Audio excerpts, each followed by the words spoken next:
And we are back on the Zero Hour. I am Richard RJ Eskow, and this is the portion of the program in which every week executive producer Bradley Herring and I review the news events of the past week, the segment we call Breaking the News. And it is, as always in this age of Trump, with great trepidation that I ask the question, Brad, what's up this week? Well, we can't break the news entirely because it's apparently already broken. The Trump administration, we've gotten into this quite a bit, but it's starting to really take shape. Who's going to join in what position? First up, Elaine Chao is set to join the administration as Transportation Secretary. You may remember her. She was Secretary of Labor under George W. Bush and was the only member of his cabinet to serve all 8 years. She is also married to Senate Majority Leader Mitch McConnell. Yes, and you can believe that the other Trump administration hires will be the subject of a monologue on this very program. Yeah, more controversial is the selection of Steve Mnuchin, which I always read as Munchkin, as Treasury Secretary. Mnuchin is a second-generation partner at Goldman Sachs and former employee of George Soros. You may recall Donald Trump's final ad, which criticized both Goldman Sachs and Soros with some pretty shockingly anti-Semitic tropes. He also helped bankroll the hysterically awful movie Avatar, for what that's worth. Avatar, which as I recall was against the greedy exploitation of an environment by horrific human monsters who care not for the beautiful living things on that planet, which gets me to the part of my monologue where I'll address Trump's environmental appointees. And by the way, Mnuchin also bankrolled Suicide Squad, which I have yet to see. But it's a good name for Trump's cabinet. Avatar is, I've heard it described as the most successful movie ever that you can't name a single character in or quote a single line from.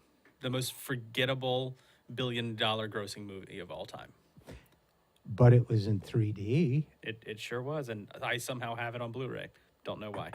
Anyway, a pitched battle was waged this week over former Republican presidential nominee Mitt Romney, who is reportedly being considered for the job of Secretary of State. Romney was a vocal critic of Trump in the late stages of the primary, even hosting a last-ditch press conference to try to sway the party in dismissing Trump. The two have apparently made up, meeting twice about the Secretary of State position, including a frog leg dinner on Tuesday. Really fancy. Former campaign manager and current advisor Kellyanne Conway, along with several other Trump surrogates, shockingly went on TV to argue against the Romney pick, showing fairly deep fractures inside this circus of a transition. There was an old joke about asking for frog. I think the frog legs. I think the punchline was, no, it's rheumatism makes me walk this way. But, you know, this administration is not like any other. So deep fractures implies that anybody cares.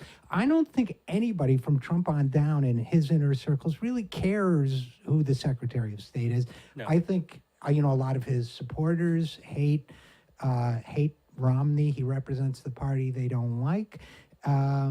Kellyanne Conway has kind of decided to speak for them.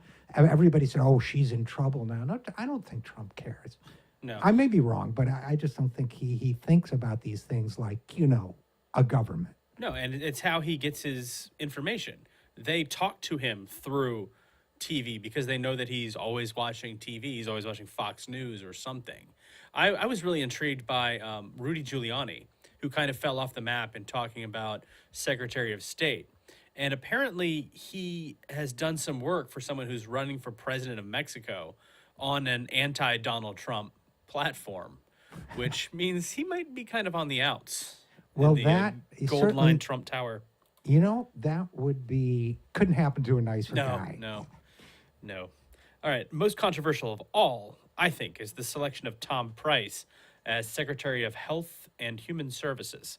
Price is an orthopedic surgeon and representative from Georgia who was one of the first lawmakers to draft legislation repealing the Affordable Care Act, which will surely be a major priority of his time at HHS.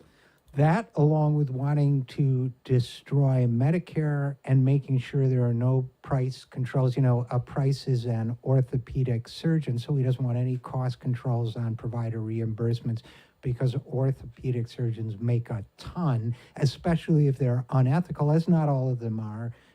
And I'll have more to say about that too. But yeah, Tom Price as a choice for Health and Human Services Secretary is a nightmare. Yeah, and perhaps most sadly, I just noticed I forgot to call this "The Price is Wrong" on my notes. Yeah, well, a lot of us consider that. We all have regrets. Yeah, we all have regrets. I regret nothing. Yeah, and it's important that you mentioned Medicare because likely Senate Minority Leader Chuck Schumer held a press conference just this week where he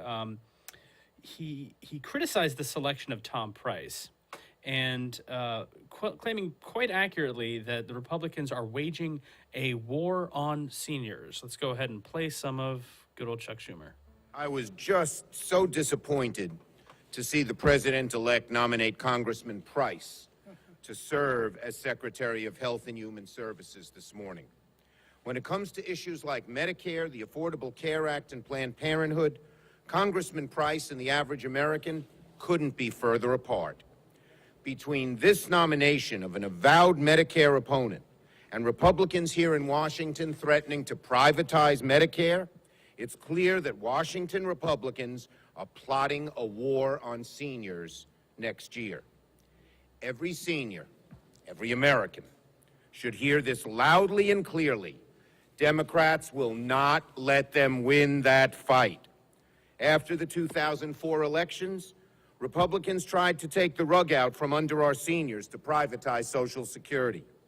And now, after the 2016 elections, it seems they're intent on trying the same trick on Medicare. Just as their efforts failed then, they will fail now. We say to our Republicans who... All right. Yeah, So tough okay. words from old Chuck there. Oh, yeah, the Schumer magic at work again. And by the way, we should not hesitate to point out, as at least in that clip Schumer failed to point out, Trump ran on saying he wouldn't cut Medicare. That's how he stuck out in that Democratic field of 17, one of the many ways. His unique orange Republican coloring also, right, Republican. His unique orange coloring also made him conspicuous. But that was his whole campaign, was on the Republican who won't cut Medicare. Now, here's my Health and Human Services Secretary, the guy who's going to help Paul Ryan cut Medicare. Okay. Yeah, I just saw. I didn't have time to pull it up before we're recording this on Thursday, but Washington Post put together this supercut video of all the times that Donald Trump said he had no plans to cut Medicare. I think we'll be seeing a whole lot of that in the coming days, and I hope it goes just about as well as it did in 2005 when they tried it. And the Democrats retook the House of Representatives shortly thereafter. Yeah, well, unfortunately, we also had the losing of a major city involved in that election, too.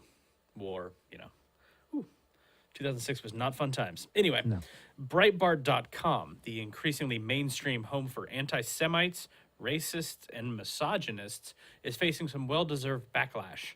The major food producer Kellogg announced this week that they would cease advertising on the site. Last week, the major ad distributor AppNexus removed Breitbart from its advertising tool.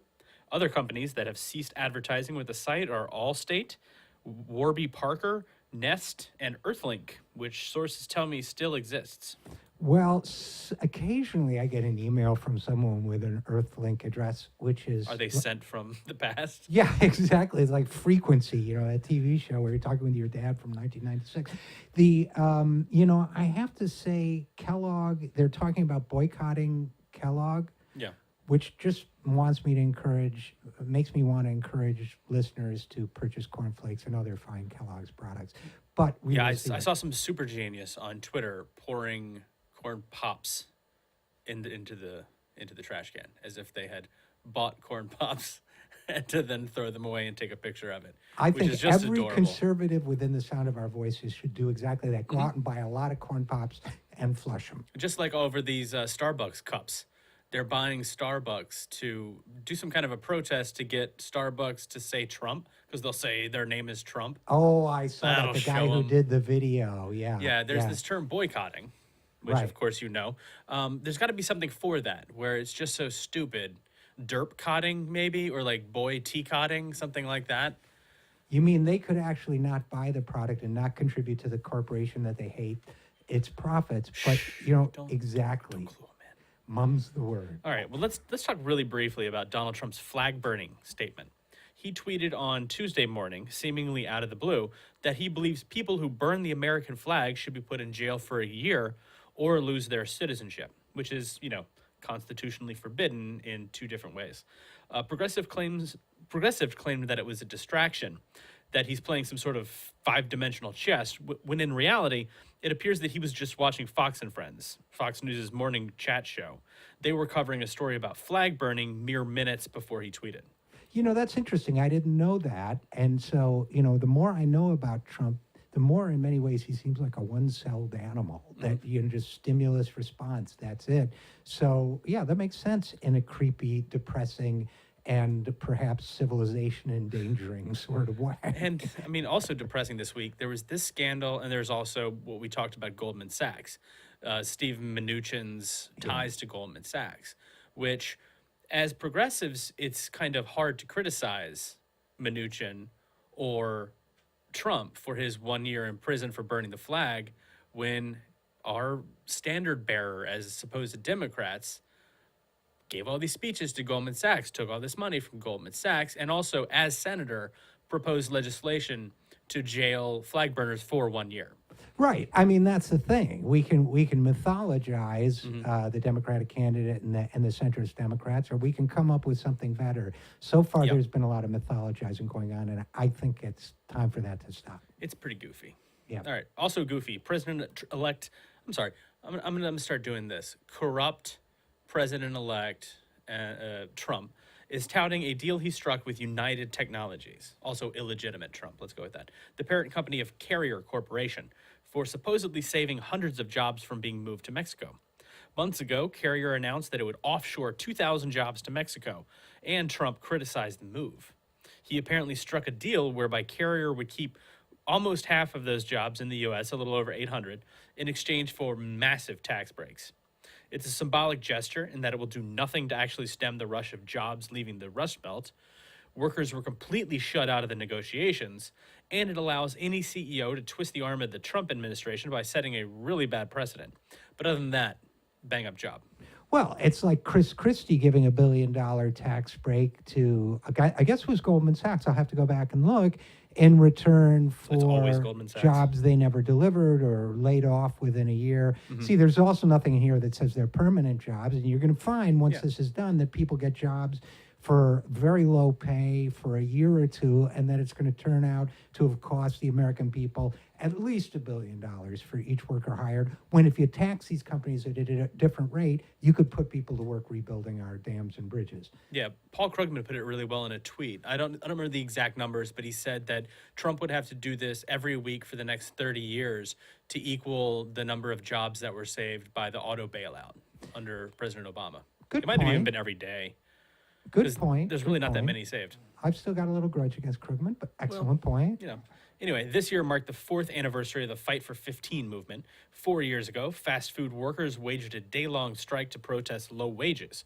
And this Tuesday was a day of action as low-wage workers in about 340 cities walked out to demand a nationwide $15 minimum wage and union representation. Important not to forget that one. But interesting to note, Uber drivers joined the protest this year.